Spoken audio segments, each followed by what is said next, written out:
युवा शब्द का क्या अर्थ है जी? जुड़ना।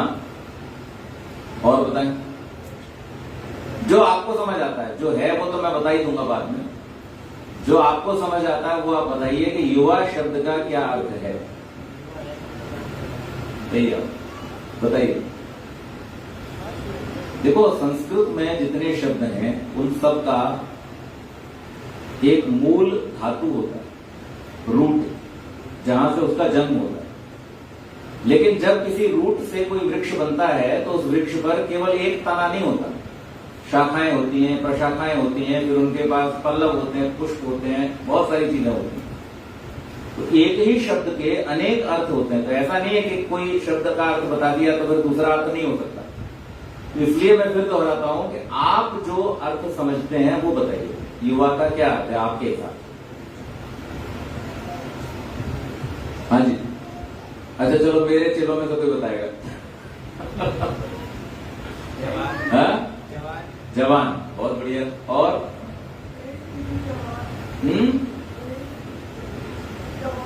जवान, बहुत बढ़िया। और यूथ। हाँ, तो वो तो युवा का ट्रांसलेशन हो गया अंग्रेजी में, यूथ। युवा का मतलब क्या है? और कोई बताना चाहेंगे? नहीं? तो युवा शब्द का जो धातु है, जो बीज है, वो है यू। और यू से बहुत सारे शब्द बनते। तो आपने जो बताया जोड़ना, आपने जो बताया जवान, और आपने क्या बताया? जवान। ठीक है, लेकिन हम इसका मूल अर्थ जानने का प्रयास करें। तो युवा शब्द जो यू धातु से बना है उसमें तिन प्रत्यय होता है, संस्कृत में तिन प्रत्यय, और उसके करने से जब युवा शब्द बनता है तो इसका अर्थ होता है बलिष्ठ। क्या होता है? बलिष्ठ। अच्छा, मुझे अब आप लोग बताओ, बलिष्ठ होने का आयु से कोई संबंध है? प्रोपोर्शनेट संबंध, डिसप्रोपोर्शनेट संबंध, एंटी प्रोपोर्शनेट संबंध, कोई संबंध है? नहीं है?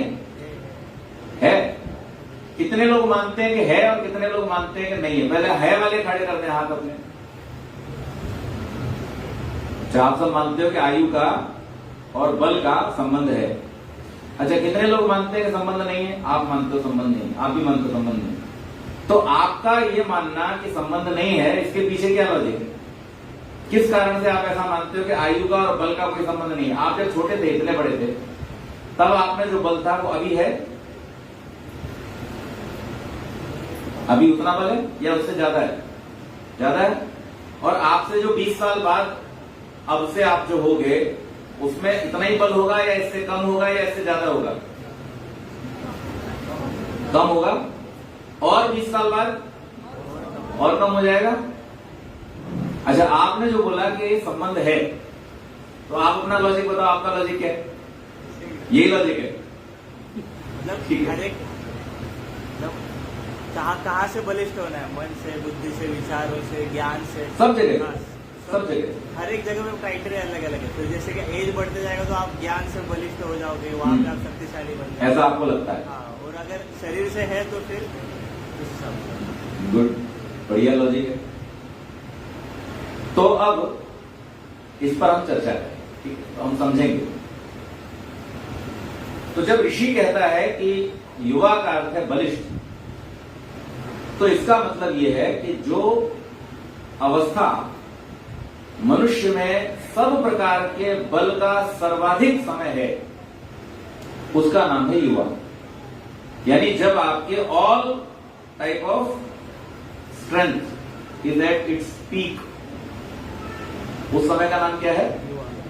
तो आमतौर पर व्यक्तियों में एक अनुमान और एक सर्वे के अनुसार 22-23 वर्ष से लेकर के और 50-55 वर्ष तक का जो समय है, इसमें आपकी सारी शक्तियां, शारीरिक, मानसिक, आध्यात्मिक, सब कहां होती हैं? पीक पर होती है।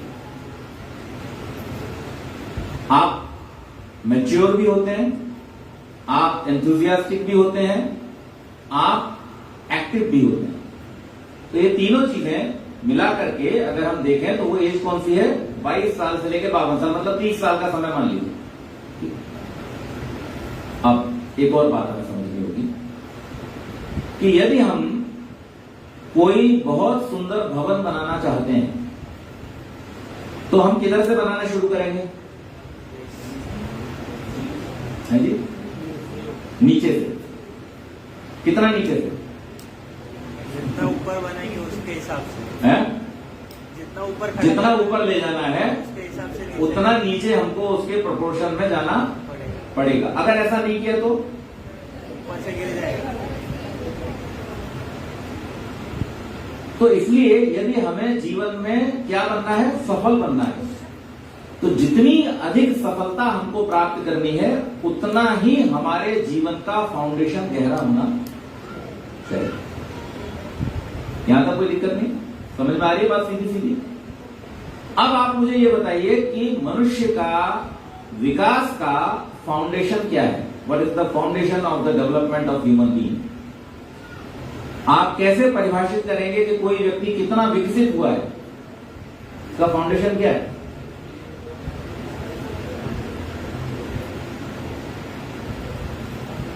फाउंडेशन क्या है?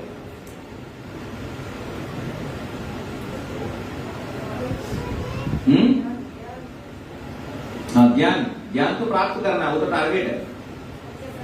फाउंडेशन क्या है? हाँ जी, संस्कार कैसे देंगे? आ रहे हैं, करीब आ रहे हैं। ज्ञान संस्कार दोनों ठीक है, करीब आ रहे हैं। और थोड़ा सोचिए, विचार कीजिए, व्हाट इज द फाउंडेशन? शिक्षा।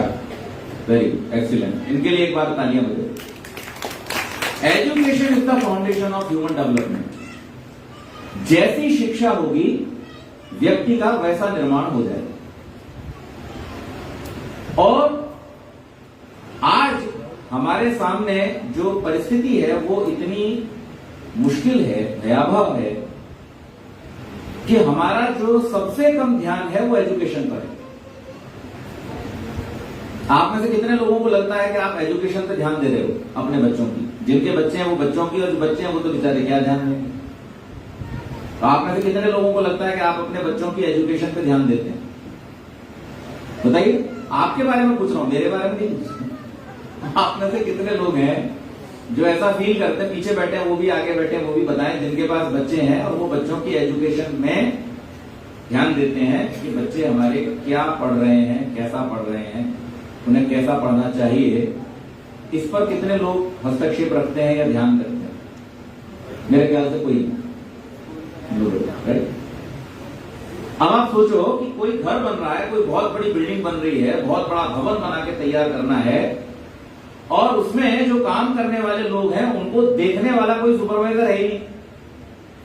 यानी उसने कितना सीमेंट चोरी कर लिया, कितनी ईंटें लगाई, कितना लोहा लगाया, कितनी बालू लगाई, मसाला ठीक है नहीं ठीक है, हम बिल्कुल भी ध्यान नहीं दे रहे।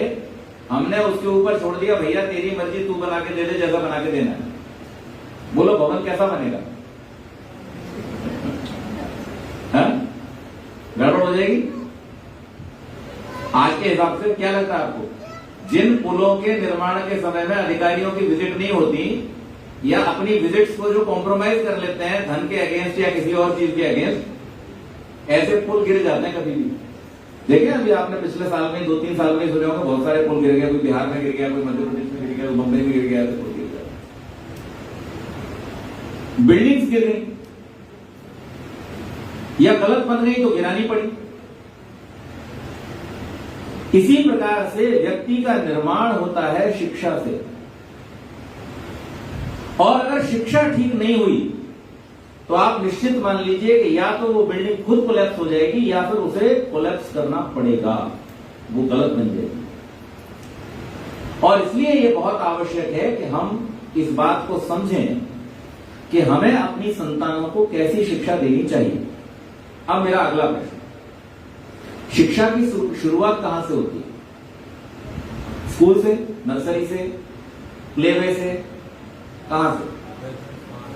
हाँ? गर्भ से हैं, घर से। सारे लोग एक साथ बोलते हैं तो आवाज एकदम समझ में नहीं आती। घर से शुरू होती है। Very good. तो घर में कौन सी शिक्षा दी जानी चाहिए? आप में से कितनी माताएं बैठी हैं यहाँ पे? जो माताएं, सब माताएं, ऑल मदर्स, छोटे बच्चों को छोड़ के हाथ खड़ा कर दो। कौन सी शिक्षा घर पे दी जानी चाहिए? संस्कार। संस्कार के अंदर क्या क्या आता है? आपको अपने बच्चे को संस्कार देना है, तो क्या संस्कार देंगे आप उसे? आप संस्कार से मीनिंग क्या है? संस्कार क्या समझते हैं आप संस्कार को? जैसे आपसे कहा आप अपने बच्चे को संस्कारवान बनाइए, तो आप कौन से वो काम करेंगे जिससे आपका बच्चा संस्कारवान बन जाए? वो क्या होगा संस्कारवान होगा? समझिए आप मेरा प्रश्न। आप अपनी परिभाषा बताएं। देखिए, मैं आपको कहीं लेकर के जा रहा हूं। अगर आपको मेरे साथ चलना है तो आप वहां पहुंच जाओगे जहां मैं आपको पहुंचाना चाहता हूं, और फिर आप यहां से इस युवा सम्मेलन से कुछ लेकर के जाओ। अगर आप बैठे रहे चुपचाप और आपने टिकट नहीं लिया मेरे साथ चलने का, तो फिर गाड़ी छूट जाएगी। तो इसलिए मेरे साथ साथ चलो। मेरे को बताओ आप कि आपसे जब ये कहा जाता है कि आप अपनी संतान, आप सब चाहते हो, मैं इस बात को 100% मानता हूं, 1% का भी मुझे कोई डाउट नहीं है कि आप सब चाहते हो कि आपकी संतान संस्कारवान बने, सुसंस्कृत बने। लेकिन आप जब उसे संस्कार देते हो या देना चाहते हो, तो वो कौन सी चीजें हैं जो आपको संस्कार के रूप में अपनी संतान को देना? घर को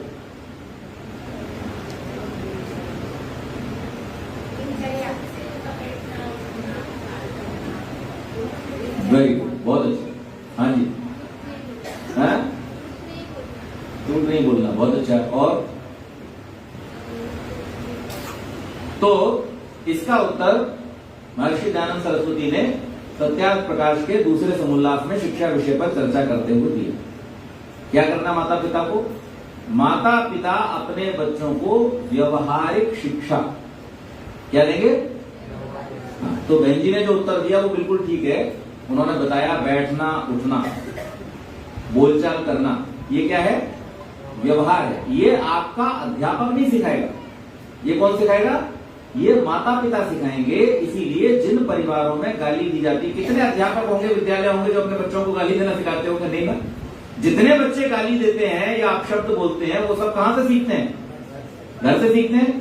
तो इसी प्रकार से आपको इस बात का ध्यान रखना है, जब आप अपनी संतान का फाउंडेशन मजबूत करना चाहते हो, जीवन में वो उन्नति करें और एक विकासशील और विकसित पुरुष और स्त्री के रूप में उनका विकास हो, तो ऐसे के लिए आपको क्या करना होगा? अपनी संतान को व्यवहारिक शिक्षा देनी पड़ेगी। व्यवहारिक शिक्षा देने की आयु क्या है? कब तक आप व्यवहारिक शिक्षा दे सकते हैं और एक्सेप्टेबल है?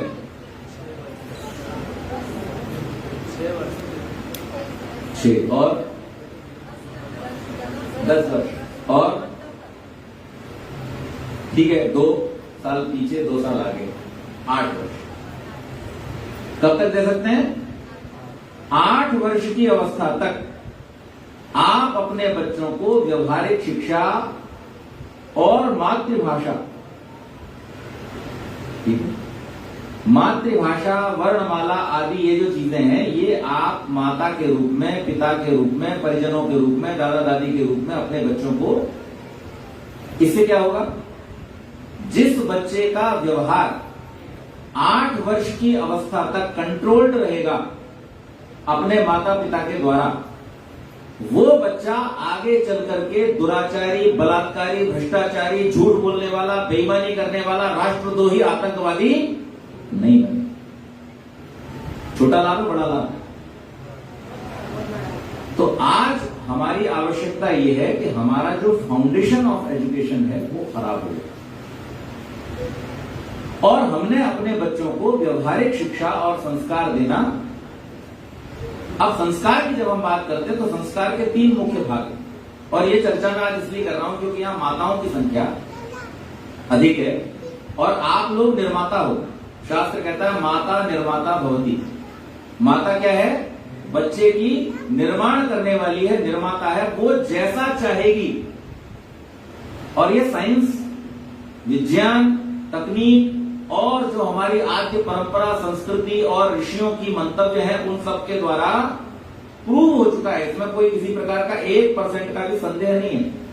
माता अपनी संतान को जैसा बनाना चाहती है वो उसको वैसा बना सकती है। तो इसलिए मैं चर्चा कर रहा हूं। तो संस्कार की जब हम बात करते हैं तो संस्कार क्या है? संस्कार के अंतर्गत 3 चीजें आती हैं। पहली चीज क्या है? संस्कार के अंतर्गत पहली चीज आती है जिसको हम बोलते हैं वैल्यूज। ठीक है, जीवन मूल्य, जिनमें एक आपने बताया सत्य बोलना, चोरी न करना, दूसरे को अकारण कष्ट न पहुंचाना, दूसरे की हानि न करना, है ना, अपने जीवन की भी हानि न करना। हम दूसरों की हानि से ज्यादा अपनी हानि करते हैं। जैसे उदाहरण देता हूं आपको, जो लोग तंबाकू खाते हैं तो किसकी हानि कर रहे हैं? अपनी हानि कर रहे हैं। कितनी हानि कर रहे हैं? रिकवरेबल है? जो पैसा आपने उसमें गंवा दिया वो रिकवरेबल नहीं है। जो आपका स्वास्थ्य उसके कारण से खराब हो गया, रिकवरेबल नहीं है।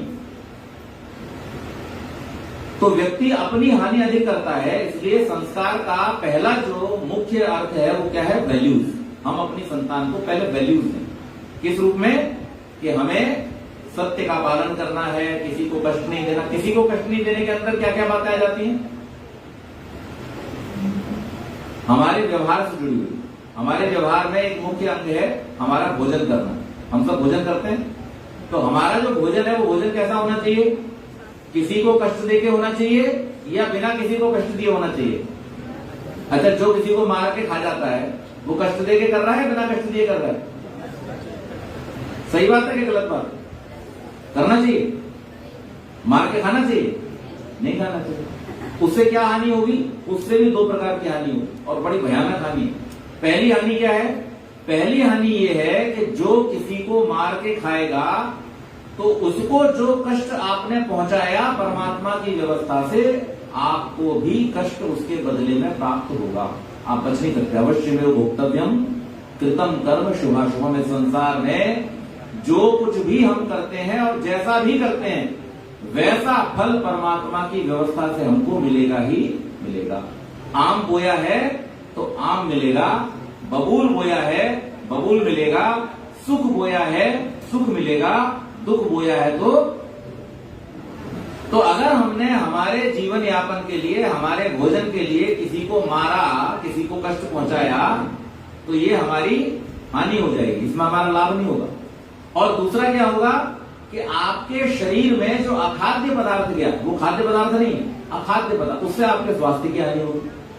तो भयानक रोग, कैंसर आदि जैसे आपको होंगे, उससे आप बच नहीं सकते। और यह भी विज्ञान ने भी प्रूव कर दिया कि मांस खाने वाले लोगों में या इस प्रकार का मांसाहार आदि करने वाले लोगों में कैंसर जैसी भयानक बीमारियां, कोलेस्ट्रॉल बढ़ना और उससे होने वाले हृदय रोग जैसी समस्याएं अपेक्षाकृत अधिक संभावित होती हैं, बजाय उन लोगों के जो अपना जीवन सात्विक भोजन के साथ में जीते। तो आपकी आयु कम हो जाएगी, स्वास्थ्य की हानि हो जाएगी, सुख की हानि हो जाएगी, ये सब हो गया। तो इसलिए ये सारे के सारे वैल्यूज, ये सारे के सारे संस्कार हमें अपने बच्चों को कब देने हैं? छोटी अवस्था में, 8 वर्ष से पहले पहले हमें उन बच्चों के अंदर ये वैल्यूज डालने हैं। पहला संस्कार का दूसरा हिस्सा है जो बच्चा अपने साथ लेके आ रहा है। एक जीवात्मा जो एक शरीर से दूसरे शरीर में जाता है, तो आज हमने जो किया उसका इंप्रेशन हमारे सूक्ष्म शरीर पर रहता है, और जब हम दूसरा शरीर धारण करेंगे तो उसका कुछ हिस्सा हमारे साथ में चला जाए। उनमें से कुछ अभी प्रबल हो जाएंगे, कुछ अपनी परिस्थितियां देखकर, जैसे चने आपकी थैली में पड़े हों, है ना, तो चने थैली में पड़े पड़े आपको पौधा बना के नहीं देंगे, लेकिन जैसे ही फेवरेबल कंडीशन आएगा, नमी मिल गई, मिट्टी मिल गई, उसमें गिर पड़ा, तुरंत वो अंकुरित होने लगेगा और अंकुरित होकर के पौधा बना देगा। तो इसी प्रकार से कर्म भी हमारे साथ में, हमारे सूक्ष्म शरीर के साथ में चलते रहते हैं। और जब जब जैसी जैसी परिस्थितियां आती हैं, तो जब कोई व्यक्ति दुष्ट काम करने के लिए प्रवृत्त होता है, तो उसके वो सारे कर्म, वो सारे संस्कार जो दुष्टता युक्त है वो प्रबल हो जाते हैं, पाशविक प्रवृत्ति के संस्कार प्रबल हो जाते हैं, और वो उसमें और ज्यादा मजा आने लगता है, उसको अच्छा लगने लगता है, और फिर वो डूबता चला जाता है। इसके लिए महर्षि ने क्या कहा? महर्षि दयानंद सरस्वती कहते हैं कि जब कोई व्यक्ति पाप के मार्ग पर चलता है तो उसको शुरू में कैसा लगता है?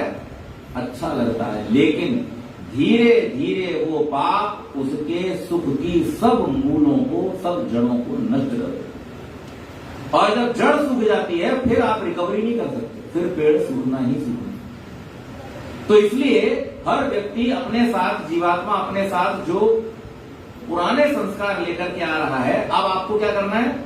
उसके बुरे संस्कार न उपजें, इसके लिए उसकी जो सारी परिस्थिति है उसको आपको मॉनिटर करना है। किन दोस्तों के साथ में बैठता है? माताओं के लिए बहुत आवश्यक, केवल लड़कों पर नहीं, वो केवल लड़कियों पर नहीं, लड़कों के लिए। क्यों? लड़की तो विवाह हो जाएगा, अपने घर चली जाएगी, बराबर। लड़का पूरी जिंदगी आपके पास ही रहने वाला।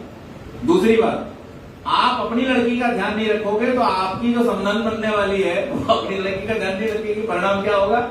जैसी लंका आपके यहां से उधर जाएगी वैसी लंका उधर से इधर आएगी और आपके घर की लंका चल जाएगी। इसलिए बच्चों को मॉनिटर करना ये माता पिता का परम कर्तव्य है। आपने अगर उनको जन्म दिया है तो आपकी ये आवश्यकता है कि आप उनका ध्यान रखें और उनको संस्कारवान बनाने के लिए आप उनकी प्रत्येक गतिविधि को, जो बच्चे मोबाइल इस्तेमाल करते हैं, आपके पास में कंट्रोल होना चाहिए। मेरे दोनों बच्चों को मैंने मोबाइल दे रखे हैं, लेकिन मलाल है उनके मोबाइल पर एक चीज भी वो मेरी परमिशन के बिना डाउनलोड करने। आज टेक्नोलॉजी ने आपको वो सामर्थ्य दिया, उपयोग कीजिए। अगर आप टेक्नोलॉजी से जुड़ना चाहते हैं तो आपको टेक्नोलॉजी के डूज एंड डोंट्स पता होने चाहिए। क्या करना है, क्या विधि है, क्या निषेध है, ये सब आपको पता करना होगा, क्योंकि ये जिम्मेदारी का काम है। टेक्नोलॉजी कोई सामान्य चीज नहीं है। ये जितना विकास करती है उससे कहीं ज्यादा विनाश का कारण भी बनती है अगर इसको ठीक प्रकार से इस्तेमाल नहीं किया। तो इसलिए ये आवश्यक है कि आप अपनी जो संतान है उसको मॉनिटर करें, उसके ऊपर दृष्टि रखें कि उसका उठना बैठना किन लोगों के साथ है, उसकी गतिविधियां क्या हैं, वो किन कामों में ज्यादा इंटरेस्ट लेता है। क्योंकि एक आयु में जाकर के बच्चों के व्यवहार में कुछ परिवर्तन आते हैं, तो आपको ये जानना पड़ेगा, समझना। आपने संतान को जन्म दिया है ना, तो कुछ जिम्मेदारी है। या आप लोग भी एक वर्ग जो संसार में मानता है कि बच्चे तो हो जाते हैं, वैसे ही हो, है ना। 58 देश बना लिए उन्होंने यही कह के कि बच्चे तो हो जाते हैं, लेकिन हम उन लोगों में से नहीं। हमारे लिए संतान को जन्म देना एक बहुत बड़ा अनुष्ठान है और संस्कारों की एक पूरी परंपरा है जो 8 वर्ष की अवस्था तक आते आते बच्चों को दे दिए जाते हैं। उसके बाद तो गिने चुने 3-4 संस्कार बचते हैं बस। और वो सारे संस्कार क्या हैं? वो तो वास्तव में केवल चोला बदलने के संस्कार हैं। बाकी संस्कार जो बच्चे को दिए जाते हैं वो तो 8-9 वर्ष की अवस्था तक पूरे हो जाते हैं। तो इसलिए ये आवश्यक है कि आप दूसरी वाली बात को भी ध्यान रखें। पहली बात क्या थी? हमारी धर्मपत्नी है प्रीति जी, तो ये बच्चों को जब पढ़ाती हैं तो एक बात कहती हैं, इनकी अध्यापिकाएं इनसे कहती होंगी कि आगे का पाठ और पीछे का सपाट। तो मुझे लग रहा पीछे का सपाट हो गया क्या? पहला संस्कार क्या था? वैल्यूज। दूसरा संस्कार क्या है? इंप्रेशन। जो जीवात्मा अपने साथ लेके आया है, अपने को क्या करना है? उनको रोकना है, उनको कंट्रोल करना है और ऐसी परिस्थितियां देनी है कि जिससे अच्छे गुण अंकुरित हों और बुरे जो दुर्गुण हैं वो दुर्गुण दबे रहें, वो अंकुरित न होने पाए।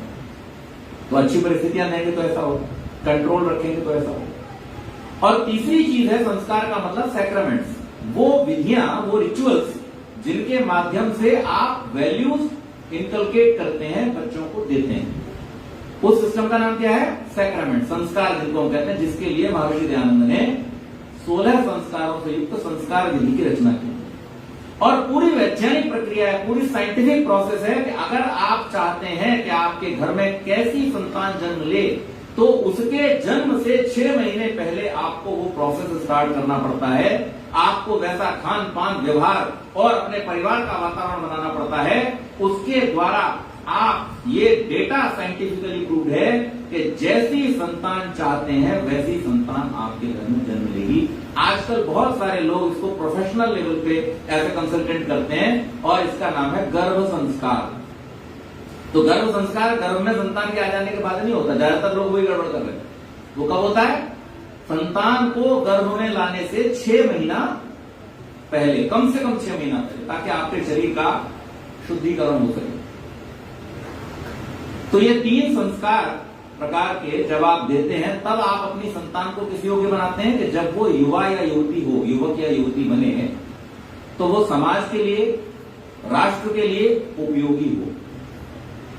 तो आज जितने भी माता पिता यहां पर हैं जिनकी संतानें 8 वर्ष या उसके आसपास की आयु में हैं, इस युवा सम्मेलन से ये संकल्प लेकर के जाएं पहले तो कि हम अपनी संतान पर थोड़ा सा नियंत्रण रखेंगे, आरंभ करेंगे और उनको सुधारेंगे। माता पिता कौन है? जैसे कुम्हार होता है ना, कुम्हार क्या करता है? शेप देता है, मिट्टी को शेप देता है, और जैसी शेप देता है वैसा ही बर्तन बन करके तैयार हो जाता है। जैसा बर्तन बनता है अपने अंदर ग्रहण होने वाली चीजों को वो उसी कैपेसिटी में ग्रहण करेगा जैसा आपने बनाया। तो इसलिए माता पिता को यह चाहिए कि अपने संतान का निर्माण सही प्रकार से करें, नंबर 1, तब युवा सुधरेगा। दूसरी बात जो मैंने कहा कि यु अर्थात बलिष्ठ। तो हम में से कितने माता पिता हैं जो ये प्रयास करते हैं कि हमारी संतान बलिष्ठ बने? क्वेश्चन रिवर्स कर देता हूं, हम में से कितने माता पिता हैं जो इस बात पर ध्यान देते हैं कि हमारे बच्चे कहीं बाहर खेलने न चले जाएं, लड़ाई झगड़?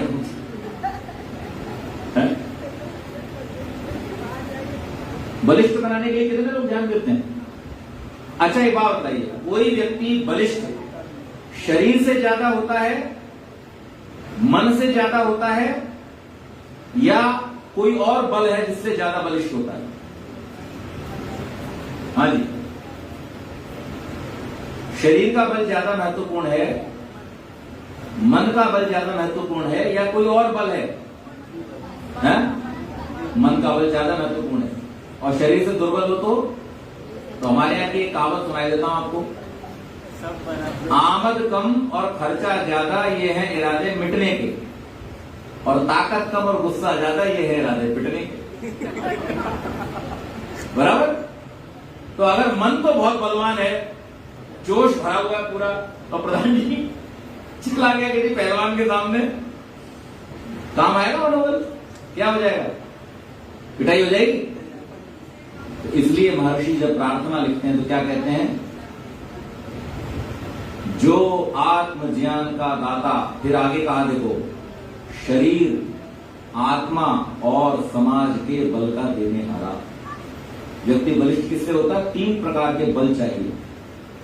शरीर का बल चाहिए, आत्मा का बल जैसे मनोबल कहते हैं चाहिए, और तीसरा समाज का बल चाहिए। आप अकेले क्या करोगे? आज सड़कों के ऊपर जो लोगों को सरेआम काटा जा रहा है और उसके विरोध में एक आवाज नहीं उठाई देती है, इसका कारण क्या है? आपके पास समाज का बल है ही नहीं। और इस समाज के बल के अभाव में कितने देश मिट चुके हैं, आप उनका इतिहास उठा करके पढ़ लीजिए। अगर आपने नहीं संभाला अपने आप को और अपनी संतान को तो ध्यान रखिएगा, मिटाने वाले तैयार बैठे हैं, पूरी तैयारी जोर के साथ में कर रहे हैं। तो आज अगर अपने आप को बचाना है, अपनी संतानों के भविष्य को बचाना है, अपने अस्तित्व को बचाना है, तो आपको 3 प्रकार के बल की आवश्यकता है। आपको शारीरिक रूप से भी अपनी संतान को मजबूत बनाना पड़ेगा। प्रेरित कीजिए उनको, क्यों नहीं 6 बजे बिस्तर छोड़ते हो और व्यायाम करते हो? कीजिए प्रेरित, बनाइए मजबूत उनको, और उनको ईश्वर भक्ति के प्रति प्रेरित कीजिए। क्योंकि आत्मा का बल कैसे बढ़ेगा? जो व्यक्ति संस्कारवान होगा, जो व्यक्ति ईश्वर भक्त होगा, उसके अंदर आत्मा का बल होगा। आत्मा का बल बाजार में नहीं मिलेगा, प्रोटीन पाउडर से नहीं आएगा। कैसे आएगा? ईश्वर भक्ति से आएगा। इसलिए अपनी संतान को ईश्वर भक्त बनाओ। 2 लाभ होंगे। पहला लाभ तो ये होगा कि वो संतान आत्मबल युक्त होगी। दूसरी बात, आपकी संतान की आपको कभी चिंता नहीं करनी पड़ेगी कि वो व्यभिचारी बन गई, कि भ्रष्टाचारी बन गई, कि दुराचारी बन गई। जो संतान ईश्वर भक्त है वो कभी भी इस मार्ग पर जाएगी नहीं, आपकी निश्चिंतता हो जाएगी। और तीसरा, समाज के बल को बढ़ाइए। आज दुर्भाग्य की बात है, हम इतने महत्वपूर्ण विषय पर चर्चा करने के लिए यहां पर बैठे थे, कार्ड के माध्यम से, विज्ञापन के माध्यम से, और एक मैसेज हमारे आदरणीय प्रभाकर जी सुबह सुबह मुझसे रिकॉर्ड करा करके ले गए, उसके माध्यम से न जाने कितने लोगों को उन्होंने यहां निमंत्रित किया होगा। हमारी समाज के सदस्यों ने पुरुषार्थ करके पिछले 1 महीने से सब लगे हुए हैं तैयारी में इस कार्यक्रम की, कितने लोगों को निमंत्रण भेजा गया। लेकिन आज यहां पर जो संख्या उपस्थित है उसको देख करके आपको लगता है कि हमारे पास समाज का बल है। और अगर ये समाज का बल हमारे पास नहीं हुआ तो ध्यान रखना, आप अपने आप को बचा नहीं पाओगे।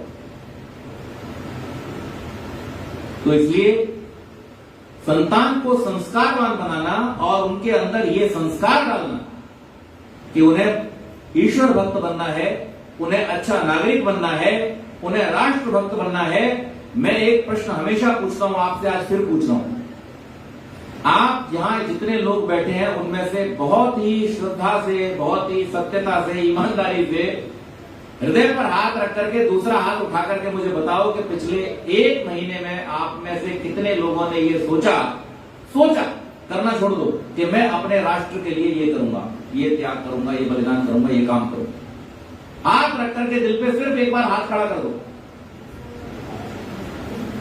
2 लोग, तीसरे हमारे रोहित भैया। कितने लोग हैं जिन्होंने ये सोचा कि मैं अपने समाज के लिए कुछ करूंगा? खड़ा करो, वही 3-4, बस समझ गए आप क्या होने वाला है? ये भविष्य और ये सावधानी का, चेतावनी का समय है, जब हमें इस बात को अच्छी प्रकार से समझ लेना चाहिए और मान लेना चाहिए। और नहीं तो कम से कम विश्व के इतिहास को, आजकल तो सबके हाथ में खिलौना है ना, ये इस पे गूगल है, इतिहास पढ़ो जरा दुनिया का, अपने देश का ही पढ़ लो। सन 1800 में अफगानिस्तान भी इधर ही था, वो गया, पाकिस्तान गया, बांग्लादेश गया, नॉर्थ ईस्ट गया, साउथ जा रहा है, बंगाल जा रहा है, कहां जाओगे? ये मंच आर्य समाज का किस्से कहानियां सुनाने के लिए नहीं है। मैं बहुत स्ट्रिक्टली सुबह भी कहा था और अब फिर कहता हूं कि इस मंच की गरिमा किस्से कहानियों की नहीं है, ये चेताने वाला मंच है। और मैं आपको इस मंच से ये चेतावनी देना चाहता हूं कि आप अभी भी सजग हो जाइए। सन 1875 में आर्य समाज की स्थापना हुई और उससे बहुत पहले से महर्षि दयानंद इस देश के हर रजवाड़े में जाकर के, हर बड़े आदमी के पास जाकर के उनको चेताते थे कि भाई जागो, अगर आप नहीं जागे तो ऋषियों की ये परंपरा समाप्त हो जाएगी। उस समय में विदेशी लोगों ने यहां पर एक बहुत बड़ा षड्यंत्र शुरू किया था। वो क्या षड्यंत्र था कि इस देश की जो रीढ़ की हड्डी है, गुरुकुलों की परंपरा, संस्कृत पाठशालाओं की परंपरा, संस्कृत और संस्कार के, संस्कृति के पठन पाठन की परंपरा, उसको नष्ट कर दो। यहां पर क्या पैदा होंगे? वो काले अंग्रेज पैदा होंगे, जो होंगे तो भारतीय, लेकिन गुलामी हमारी करते रहेंगे। ये मिशन था इस एजुकेशन का जो आज अपने बच्चों को दे रहे हैं। और इसलिए उस समय ऋषि दयानंद ने डंका बजाया, उनके ऊपर कितनी बार नहीं प्रहार किया गया, 40 से अधिक बार ऋषि दयानंद को मारने और प्रताड़ित करने का प्रयास किया गया। 17 बार उनको भयंकर तरीके से, बहुत सशक्त रूप से मारने का प्रयास किया गया, कई बार उनको विष दिया गया, लेकिन उसके बावजूद भी वो इस कार्य में लगे रहे। अंत में उनको 30 अक्टूबर 1883 को दिवाली के दिन विष देकर के उनकी मृत्यु हो गई। लेकिन उन्होंने जो कार्य स्थापित किया था, उस कार्य को इस देश के लोगों ने उस समय समझ लिया और परिणाम ये हुआ कि इस देश के अंदर धड़ाधड़ आर्य समाज बने, गुरुकुल बने, संस्कृत पाठशालाएं फिर से खोली गई, बच्चियों के लिए विद्यालय खोले गए। उसका परिणाम ये कि आज हमारे देश के प्रधानमंत्री जब लाल किले पर खड़े होकर के भाषण देते हैं तो वो इस बात की घोषणा बड़े गर्व के साथ करते हैं कि 1947 में आजाद हुए इस देश को मैं विश्व की तीसरी सबसे बड़ी महाशक्ति बना सकता हूं, तीसरी सबसे बड़ी अर्थव्यवस्था बना सकता हूं, क्योंकि आज इस देश में स्त्रियां और पुरुष सब मिलकर के पठन पाठन की उस विधि को अपना करके योगदान बराबर का दे रहे हैं। लेकिन ध्यान रखिए, जहां एक ओर आप अपने बच्चों को विकसित कर रहे हैं, उनको टेक्नोलॉजी और साइंस के साथ में जोड़ रहे हैं, उनको इस देश की प्रगति के साथ में जोड़ रहे हैं, वहीं पर आपसे कई गुना तेजी से एक ऐसा वर्ग बढ़ रहा है जो इस देश को नष्ट कर देने के लिए तैयार खड़ा हुआ है। उसने अब तक जितने देशों में कदम रखा है उन सारे देशों को नष्ट कर दिया, वहां की सभ्यताओं को, वहां की संस्कृतियों को नष्ट कर दिया। और आज हमारे देश में भी उनकी वही गिद्ध दृष्टि है, वो चाहते हैं कि इस देश को समाप्त करने। उन्होंने अपना मिशन बनाया हुआ है। एक और जहां 2047 में मोदी जी का मिशन है कि हम इस देश को विकसित कर देंगे, इस देश की महाशक्ति बना देंगे, वहीं पर उनका मिशन है कि 2047 तक हम यहां पे हरा झंडा ले रहे हैं। क्या चाहते हैं आप? ये ताली बजाने का विषय नहीं है। मैं आपसे आपको इंप्रेस करने के लिए बात नहीं कर रहा हूं। मैं ये चाहता हूं कि आप इस बात पर विचार करें, इस विचार को अपने अंदर लेकर के जाएं और इस बीज को एक वृक्ष बनाने के लिए आप तैयार हों, तत्पर हों। ये युवा सम्मेलन और वेद प्रचार का सप्ताह हमें उन ऋषियों की बातों को स्मरण कराने के लिए जिन्होंने कहा था इंद्रम वर्णन तो अप्सुरा। मोदी जी भी आह्वान कर रहे हैं, हम अपने देश के ऐश्वर्य को बढ़ाएं, अपने ऐश्वर्य को बढ़ाएं, अपनी शक्ति को बढ़ाएं।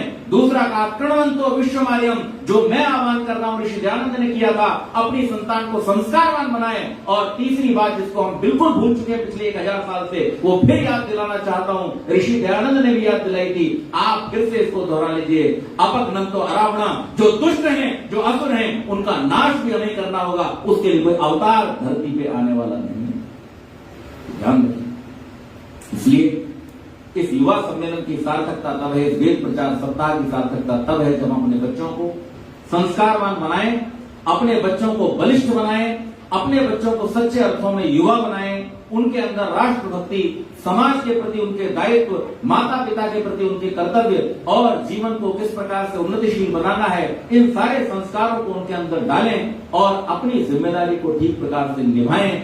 तो निश्चित मानिए हम महाशक्ति थे, हम विश्व गुरु थे और फिर से हमारे अंदर वही जीन, वही सामर्थ्य है कि हम फिर से वही पद, वही गौरव गरिमा प्राप्त कर सकते हैं। मैं अपनी वाणी को समय के अंतर्गत विराम देते हुए आप सबसे पुनः पुनः ये निवेदन करता हूं, आप सबका हार्दिक धन्यवाद करता हूं कि आप समय निकाल कर यहाँ पर आए। थोड़ा सा समय राष्ट्र के लिए, समाज के लिए, अपने भविष्य के लिए निकालिए।